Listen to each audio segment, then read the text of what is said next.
시장이 그렇게 나쁘다고 생각을 안 해요, 사실은. 사실은 멀쩡한 거예요, 사실. 지금 마이너스 나 있는 상태를 당연히 봐야겠지만은 이미 난 거는 난 거고 이제 앞으로 어떻게 되냐를 우리가 봤을 때 지금 두 달이 잘못돼가지고 지금 사람들이 정신줄 놓고 있단 말이에요. 이게 큰 문제가 될 게 아니라는 거죠. 얘 지금 이 추세대로 가다가 이제 한번 이 밑으로 추세 이탈한 거거든요. 추세는 언제든지 이탈하고 복귀하고 이탈하고 복귀하고 그럴 수 있어요, 충분히. 7달, 10달 올랐는데 뭐 이 정도 내려갈 수도 있어요. 이 정도 폭은. 무슨 일이 생기든지 말든지 매번 나오는 거예요, 매번. 여기도 보면 이거 버블 두들겨 맞고 여기서 한 번 더 맞고 여기 올라가다 보면 한 번 큰 이게 봉이 있죠, 여기도. 여기도 보면은 꽤 눌렀어요, 조정을. 서브프라임 볼게요. 1년 반 정도 왔단 말이에요. 엄청난 하락폭이. 이게 지금 1년 반 하락한 거란 말이에요. 얘도 지금 1년 반을 하락했어요. 인플레이션 때문에. 얘 지금 살짝 올라가다가 두들겨 맞은 거예요, 지금. 이 정도의 하락은 눈 감고 아무 데서나 남았었고, 우리나라가 기본적으로 2, 3년 조정, 최소 2년 조정, 그 이상 조정을 줘본 적이 없다. 이제 2017년 말에 고점 찍고, 2019년까지 저점 찍었, 이때도 2년이에요. 그 바이오 사기 나오고 할 때도 이게 2년이에요. 이거는 코로나 때문에 나온 거고, 그럼 지금부터 봤을 때 이게 지금 금융위기가 심했냐 이때가 심했냐를 봤을 때 제가 두 번 겪은 걸로 보면은 이때가 훨씬 심해요. 왜? 이건 금융 시스템에 문제가 생긴 거니까. 지난 100년, 200년 동안 쌓았던 거에 대한 문제가 생긴 거니까. 그럼 이제 바닥 탈피하다가 8개월, 9개월 내내 올라가지고 요거 부러진 거예요, 요거. 언제 어느 구간에서도 부러질 수 있는 그 정도의 폭. 근데 이제 내 계좌가 이제 20% 30% 마이너스 나니까 이제 짜증이 나는 건데 여기 지금 나온 김에 제가 셀트리온 헬스케어 차트를 볼게요. 내가 이제 여기 꼭지에 샀어요, 재수없게. 이게 보면 이 정도까지도 빠질 수 있는 거예요, 충분히. 근데 얘는 못 돌렸죠, 여기서 못 돌렸어요. 그냥 두들겨 맞고. 근데 멀쩡한 애들은 돌릴 거라는 거예요, 나중 되면. 얘는 당연히 못 돌리죠, 셀트리온이니까. 근데 이게 지금 뭐 하나, 둘, 셋, 넷, 다 6개월. 6개월 정도 조정 준 거예요. 근데 그 정도는 장이 좀만, 고금리를 안 할 것 같은데 아니면은 뭐 옐런이 엊그저께도 얘기했지만 야 저거는 연준의 말이고 우리들 저기 뭐야 정부 입장은 달라. 그런 소리가 나면 3개월 4개월 누르던 건도 그냥 한 번에 올라가요. 하루 만에 보름 만에 이틀 만에 5일 만에. 이거는 시장 때문에 부러진 거지 종목이 잘못돼서 부러졌다고 보기가 힘들기 때문에 그런 건 버티는 거고 종목이 잘못돼서 맛이 가는 거다 이렇게 그건 문제가 있죠. 그건 장하고 상관이 없겠죠. 다만 이미 시장이 어떻게 흘러가는지 봐야 된다는 거죠. 이게 카드 대란 때예요. 2000년 카드 대란 때인데 그리고 이게 금융위기고 이게 지금 코로나고 이게 코스피 PBR이란 말이에요. 아무리 우리가 낮아도 0.8 가면 무조건 기적의 반등이 온다는 거예요. LG그룹이 휘청거려도 금융위기가 와도 코로나가 와도 0.8 위에서는 무조건 반등 온다는 거예요. 거의 다 왔어요 지금. 그러면 지금 나라가 망했어요. 코로나가 다시 나왔어요. 뭐 저는 이게 지금 놀라울 따름이에요. 뭐가 놀랍냐면 나스닥 이만큼 올라가다 지금 두 달 조정 온 거예요. 38.2도 조정 안 왔어요, 지금. 피보나치 수열로 보면 382도 조정이 안 온 거예요, 이게. 근데 우리나라 코스피 보면 원화 1,400원 가려고 그러고, 그건 복합적인 거죠. 일본이 저지랄하고 있고, 중국도 저러고 있고. 그러니까 코로나 이후에 지금 개판이 된 거예요. 경제 시장이. 다. 기존 게 다 안 먹히고. 근데 아무리 생각해도 지금 나라가 망한 것도 아니고, 그렇다고 기업들의 실적이 안 좋냐, 미스가 나냐. 물론 미스 날 거라고 생각하고 지금 빠지는 거지만, 이익 추정치가 이제부터 내려갈 거다라고 하지만은 그러기엔 너무 많이 빠졌어요 지금 단기간에. 그리고 이걸 보면 이게 지금 웃긴 차트인데 이게 아주 재밌는 차트예요. 기원전 3000년부터 현재까지의 이자율을 갖다 놓은 거예요. 그냥 지금 평균으로 5%는 평균으로 회귀하는 거예요. 그동안 이상했던 거예요. 그러니까 그 정도로 2008년 금융위기가 아주 이상했던 거예요. 그때부터 달러 무제한 풀고 제로금리 베이스로 가고 그 전에는 제로금리라는 게 없고 돈을 주는데 어떻게 돈을 무이자로 줘요 여러분. 그건 이집트 시대에도 안 그랬단 말이에요. 평균으로 회귀하는데 놀래는 거죠. 왜? 지난 15년간 멀쩡하게 저리로 쓰다가 이제 5%로 굳어지는 것 같으니까 야 이거 잘못되는 거 아니냐 이건데 이미 산업, 기업들, 나라 모두 다 팽창하고 있잖아요. 인구만 축소되고 모든 게 지금 팽창의 시대인데 5%의 금리 뭐 내리겠죠 당연히.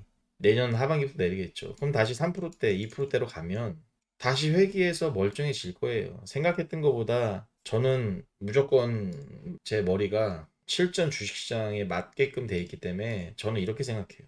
2017년부터 2020년까지 하락이거든요. 이게 3년 하락했어요. 근데 사실 이거는 없어야 되는 하락이잖아요. 맞죠? 이거 없어야 되는 하락인데 온 거예요. 재수없게. 이렇게 하락했고 이렇게 하락할 거라고 본 거죠. 누가? 쇼쟁이들은 이렇게 본 거예요. 그러고 곧버스 샀다가 다 거지 된 거고. 근데 여기서 그냥 가버렸잖아요. 튕겨서 올라갔단 말이에요. 그냥 3천까지. 그거는 왜 그러냐? 이미 우리는 되게 많이 빠져 있었어요. 2017년 이후로 바이오 사태로 인해서 많이 빠져 있었단 말이에요. 똑같은 거예요. 지금 여기서 이렇게 빠졌단 말이에요. 그럼 이렇게 빠진다는 얘기거든요. 지금 이렇게. 지금 세상 돌아가는 얘기가 레이달리오 얘기를 들어봐도 그렇고 누구 얘기를 들어봐도 지금 이렇게 빠진다는 얘기예요. 지금. 아니 그러면 경기가 20년 전으로 회귀하는 거거든요. 지금. 네이버가 2005년에 4만원, 5만원, 6만원 했던 그걸 믿고 나는 그 시절로 돌아간다고 본다 세상이. 그러면 여러분들은 이 하락이 끝자락에 베팅하면 돼요. 이렇게 빠질 거라 생각하고. 여기에 지금 목표치가 거의 1300이에요. 이렇게 만약에 경제가 파탄이 난다면. 그럼 이거 20년 전으로 획인되고 있을 수 있는 일이에요? 말이 안 되는 걸 지금 얘기하고 있는 거예요, 제가.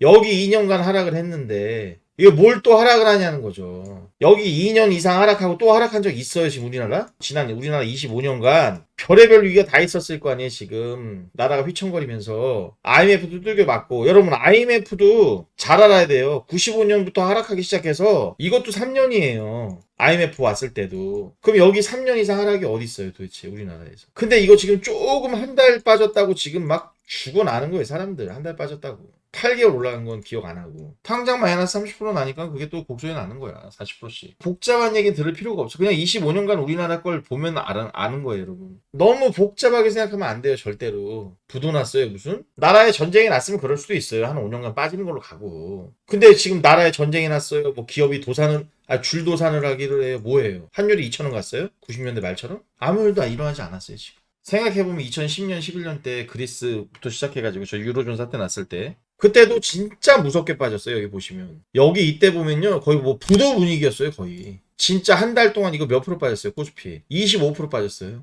거의 2달 동안. 근데 어떻게 했어요? 짠! 그대로 올려요. 빠진 거 그대로 올린단 말이에요. 지금. 그러고 이제 박스권 보인 거죠. 지난날. 똑같은 거예요. 올해 들어서 AI, 로봇, 뭐 별의별 거 다 해먹었어요. 이제 해먹었으니까 어떻게 해야 돼요? 쉬어야죠. 이미 다 해먹고 님과 함께 떠난 거예요. 얘네들이. 잔치 한 번이 끝난 거예요. 그러면 잔치 두 번째, 세 번째, 네 번째 언제든 한 번만 잡으면 당신들 돈 잃은 거 다 복구하고 이익 날 수 있어요. 몇몇 분이 그러더라고요. 2, 3년 죽 쓰다가 선생님이 알려줬던 종목들 몇 개 강조했던 거 사가지고 잃은 거는 일단 다 다시 본전해놨다. 그런 분들이 몇 분 계시던데 그런 거예요. 이번에 할래다가 못했어. 상관없어. 마이너스 30% 됐어. 마이너스 10% 줄었어. 나중에 장 반등 와서. 아니 본전이 됐어. 나와서 두 번째 잔치, 세 번째, 네 번째 잔치. 잔치 열렸네 할 때 그때 다시 참여하면 돼요. 카카오 같은 것만 안 사면 되잖아요. 여러분들이 카카오 같은 것만 안 물려 있으면 그 잔치에 껴줄 수 있는 거예요. 제가. 카카오 뱅크, 카카오 페이 이런 것만 안 물려 있으면 저는 어떤 주식이든지 다 반등 온다고 봐요. 윤석열 정권에서 카카오는 절대 살아남을 수가 없어요, 여러분. 제가 그냥 하는 얘기니까 그렇다는 거고. 어쨌든 이런 것들만 아니면 뭐 반도체는 말할 것도 없어요. 반도체는. 제가 봤을 때 반도체는 다 여기저기 급반등 나와요. 생각보다 많이 빠진 감이 있는데 전 차라리 삼성전자 물리면 물렸지 카카오 같은 거 물리면 이건 구원이 없어요. 이거는 저승 말고 갈 길이 없어요. 이거는. 여러분 피터 린치가 맨날 얘기하잖아요. 야 연준 의장도 모르는 걸 왜 어떻게 아냐 우리가. 그러니까 매크로 백날 봐봤자 아무 쓸모가 없어요. 우리나라가 언제부터 연준을 저렇게 보고 애플 실적을 봤는지는 모르겠지만 그런 거 다 필요 없어요. 여러분 간단하게 접근을 해야 돼요. 우리나라는 3년 이상 부러진 적이 단 한 차례도 없다. 이것도 반드시 다시 회귀할 거라는 거예요, 여러분. 그러니까 잠깐의 마이너스 난 건 어쩔 수 없는 거예요. 그런 건 버티고 본질을 알아야 된다는 거예요, 지금. 이게 지금 코스닥 신용인데 많이 빠졌죠? 지금 이제 9조거든요. 여기서 한 번 더 확 빠지면 됩니다. 지금 19조에서 18점 얼마예요, 아직도. 우리나라가 양시장 코스피, 코스닥 합쳐 15조까지 간다. 이거 올 상한가 나옵니다. 근데 기본적으로 그러려면 어떻게 된다? 코로나 같은 위기가 와야 돼요. 근데 그게 15조까지 내려가지 않을 거니까 17조 정도 언저리에서 만약에 이게 간다. 그냥 여기서 한 번 더 빠진다. 다음 주까지 여러분들은 만세 부르면 돼요. 그냥 급반등 나와요. 모든 종목이 다. 얘가 구조고 이게 지금 코스피 신용이란 말이에요. 얘 아직도 위에서 놀고 있어요. 10조에서. 그럼 얘 10조, 코스닥 9조 하면 19조죠. 이게 17조까지 내려와야 돼요, 지금. 여기 보시면 8조까지 내려갔다가 이만큼 올라갔죠? 그럼 아까 제가 말한 거 볼게요. 지금이 10조인데 얘가 8조라고 칩시다. 그럼 2조 내려간 거죠? 8조죠. 이 코스닥이 9조란 말이에요, 지금? 여기서 2조 빼줘요, 그냥. 기본적으로. 7조. 15조죠? 15조 가면 그냥 올 상한가 그냥 난리 나는 거예요. 더 빠져야 된다는 얘기예요, 여러분. 기본으로. 이 정도의 매크로만 하면 되지. 그 연준이 맨날 어떻게 하고 무슨 고용지표가 어떻게 나오고 우와 그거 어떻게 알아요. 그러니까 매크로만 찾을 필요가 없다는 얘기예요, 제 말은.